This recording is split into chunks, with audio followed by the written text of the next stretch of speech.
ما هو ربنا بياخد شيء وبيعوض بشيء تاني. ايه ده انت بتنجحي؟ ايه ده انت بتسهري النهارده في مكان الفلاني؟ ايه ده انت رايحه هنا؟ ايه ده انت متجوزه جوازه كويسه؟ ايه ده انت اترقيتي؟ اقولها عن يميني وعن يساري. دي متجوزه حته راجل، ده معاها عيلين يجننوا. اسكتي، ده لسه شاريه حته عربيه. شكرا، ضاعت الدنيا. الحسد، وما ادراكم ما الحسد. انتوا عارفين ان الحسد بيوصل صاحبه للقبر؟ انتوا عارفين ان الحسد ممكن يفرق زوجين عن بعض؟ انتوا عارفين ان الحسد ممكن يتسبب في امراض لا ليها اول من اخر؟ انتوا عارفين ان الحسد ممكن يخلي صاحبه ما معهوش ولا جنيه من بعد ما كان حاجة كبيرة قوي؟ دايما الشخص الحسود، وافهموا بقى كده، بيبقى باصص للشخص اللي قدامه ان هو يملك كل حاجة ومعاه كل حاجة. انتوا عارفين ان ممكن شخص يحسد حد على ضحكته، على روقان باله، على ابتسامته، على طلته؟ ده انت عليكي طلة وانت داخلة المكان، شكرا، ماتت بتاعية. دايما المحسود عيان، دايما المحسود عنده مشاكل ما بينه وما بين اهل بيته على طول، وخناق خناق خناق خناق خناق. دايما الشخص المحسود ما بيحسش بالمال في ايديه، يمسك المال هنا يلاقي بالايد التانية صرفه. انتوا عارفين ان المحسود دايما عنده صداع في منطقة كده معينة في المخ كده في الدماغ؟ انتوا عارفين ان المحسود كم مشاكل في شغله ويبقى هو مش قادر يفهم فيه ايه؟ انتوا عارفين بقى ان الشخص الحاسد ليه نظرة معينة بالعين، ومش اي حد اللي بيحسها ولا بيفهمها ولا بيفهمه؟ انتوا عارفين ان الشخص الحاسد الملكة بتاعته وطاقته في المكان بتخلي المكان يولع؟ انتوا عارفين ان الشخص الحاسد ممكن يكون ملياردير لكن باصص في ايد الشخص اللي قدامه عشان عنده نقص؟ انتوا عارفين ان الشخص المحسود ده دعوته مستجابة عند ربنا، لان سبحان الله من كتر البلاء اللي في حياته بيفضل يصلي ويسجد ويصلي ويسجد ويدعي. انتوا عارفين ان الشخص المحسود بيبقى سبحان الله ربنا مديله شفافية كده غريبة؟ ما هو ربنا بياخد شيء وبيعوض بشيء تاني. انتوا عارفين ان الشخص المحسود ما بيعرفش ينام اصلا؟ انتوا عارفين ان الشخص المحسود كل ما يجيب اي حاجة جديدة ما بيلحقش يفرح بيها؟ انتوا عارفين ان الشخص الحاسد بيبقى جواه نار الله الموقدة ومفيش حاجة بتطفي النار دي لان هو عنده نقص؟ ايه ده انت بتنجحي؟ ايه ده انت بتسهري النهارده في مكان الفلاني؟ ايه ده انت رايحه هنا؟ ايه ده انت متجوزه جوازه كويسه؟ ايه ده انت اترقيتي؟ يا عباد ربنا، يا عباد ربنا، ربنا موزع ارزاقه بالطريقه اللي هو شايفها صحيحه. مقدار الحياه في ايد ربنا ومقادير الحياه في ايد ربنا. انا احسدك ليه؟ ليه احسدك؟ ليه اقول لواحده ربنا يبتليكي في عيالك يا شيخه، ربنا يديكي اوحش حاجه في الدنيا يا شيخه، عشان هي من جواها نار حقد غل حسد؟ ليه؟ انا نفسي تسالوا سؤال لنفسكم، ليه؟ لو لقيتوا اجابه على السؤال ده هتبقوا عديتوا 80-90% من الروح التعبانه. انا ليه روحي دايما تعبانه؟ طب نعمل ايه يا وفاء؟ مبدئيا الصدقات، واتكلمنا في حلقه وانتوا اكيد سمعتوها ان الصدقات بتقلل الضرر وبتحصن المحسود.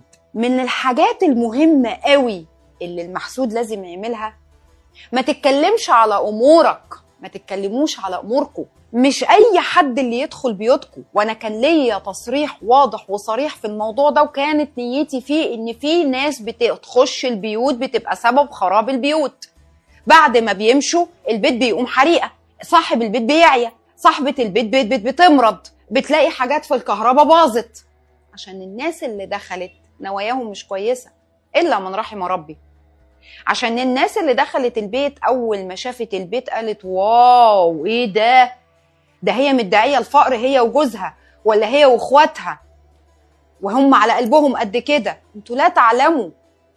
طب ما بدل ما أقول كده، فيها إيه لما أقول ما شاء الله لا قوة إلا بالله؟ فيها إيه لما أقول بسم الله تبارك الرحمن حتى تكسر سم عينك؟ كل بني آدم ليه سم في عينه، لكن امتى انا بكسرها؟ لما بسمي الله وبذكر الله، وكل شخص على حسب مذهبه. لما بقول يا رب زيد الناس واديني واديهم اكتر. لما بقول لنفسي انا احسد اللي قدامي ليه؟ ما هو يا عالم هو ربنا خد منه ايه عشان يديله حاجة تانية؟ عشان اقلل الحسد وحصن الهالة بتاعتي، في سور قرآن المعوذتين وآية الكرسي اللي هي أذكار الصباح وأذكار المساء. ولكن أنا هقول لكل الناس بجد بالأعداد دي اعملوها، وخد من عبد الله واتكل على الله.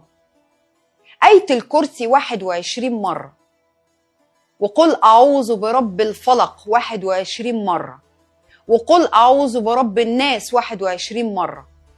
وبعد ما أقراها وأنا عامل في كف إيدي كده، أمسح بيها على وشي وأمسح بيها على شعري وجسمي، سواء رجالة أو سيدات. وبخروا بيوتكم بورق الغار اللي بقالي 3 سنين ونص بتكلم فيه، ورق اللورة اللي بنسلق بيه اللحمة والفراخ. ما أطيب هذه الريحة، زيه زي ورق الصدر، ما فيهوش أي افتكاسات. أنا كوفاء ما بعملش افتكاسات في شغلي. ومن الصور اللي بتعلي الهالة الأثرية أكتر سورة فاطر والجن. ليه؟ ممكن شخص يحسد نفسه. أنا هنا مش بتكلم عن الأشخاص الآخرين، لا، أنا ممكن أنظر لنفسي في المراية أو أبص لنفسي في شيء وأحسد نفسي. وهنا ما بتبقاش النفس العادية، لا، هنا بتبقى عين القرين اللي مش كويس. افهموا الفرق، هناك فرق ما بين العين اللي جايالي من الناس اللي حواليا وما بين العين اللي أنا حاسده بيها حالي. أنا جوزي جابني، أنا خطيبي خرجني، أنا بتباهى وبنزل الصور على السوشيال ميديا اللي كلها كانت سبب خراب بيوت العائلات كلها. أنا بنزل صورة أولادي. اتقوا الله، اتقوا الله، وبلاش تتباهوا بصور عيالكم لأن بيتصابوا وهيتصابوا. لما أكون فرحانة بشيء أنا جايباه ليا ما ينفعش أفضل أتباهى بيه، ما ينفعش. ربك لما قال وأما بنعمة ربك فحدث، هو هنا معناها حدث نفسك، مش حدث غيرك، لأن غيرك هيحسدك، هيقر عليك. بدليل إن في ناس كتير أول ما تمسك شغلانة جديدة لازم يحصل عندهم حالة وفاة. لما تكون عروسة جديدة بتتمكيج ويوم حنتها وعريس جديد ومبسوط، لازم تقوم خناقة أو لازم يبهدلوا بعض في يوم الفرح. لو فرحانة ان هي بقالها كتير ما كانتش مثلا بتخلف وربنا رزقها بالخلفة واتكلمت وقالت، لازم ابنها يتصاب. قل أعوذ برب الفلق من شر ما خلق، ومن شر غاسق إذا وقب، ومن شر النفاسات في العقد، ومن شر حاسد إذا حسد. تحصنت بكلمات الله التامة من كل شيطان وهمة، ومن كل عين لامة. أقولها عن يميني وعن يساري، هنا 7 مرات وهنا 7 مرات. لما اجي ادخل مكان زحمه وانا ليا طلتي، دخلت ودخل الله معي بقوه محمد وشجاعه علي، اقولها 7 مرات. لما اكون رايحه مشوار انترفيو او شغل ما اقولش وتصدق، عايز موضوعك يتم تصدق. وحوش العين عنك. ازاي احوش العين عن نفسي؟ ان انا ما اتكلمش على اموري الخاصه، اصلي كتير واقول يا رب العالمين حصني. اختار الاصحاب، ما هو مش كل من بقى صديق ليا ولا صديقه ليا بتتمنى لي الخير. وما ادراكم ما النفوس المريضه. مش كل من انا نويت اعمل حاجه اتكلم محدش ليه فيه. مش لازم الناس تعرف انا اكلت ايه وشربت ايه وعملت ايه، واقفه فاتحه اللايف بتاعي في المطبخ، فاتحه اللايف بتاعي في العربيه بتاعتي وعماله اتباهى وازغرط واسقف. كل ده وفي الاخر بتقولوا انا روحي ليه تعبانه، انا ليه بقوم من النوم وانا متدغدغ. وهناك فرق ما بين الحسد وما بين الاسحار، عشان بنلاقي الناس كتير قوي بيقولوا كلام غلط ويضحكوا عليكم. وما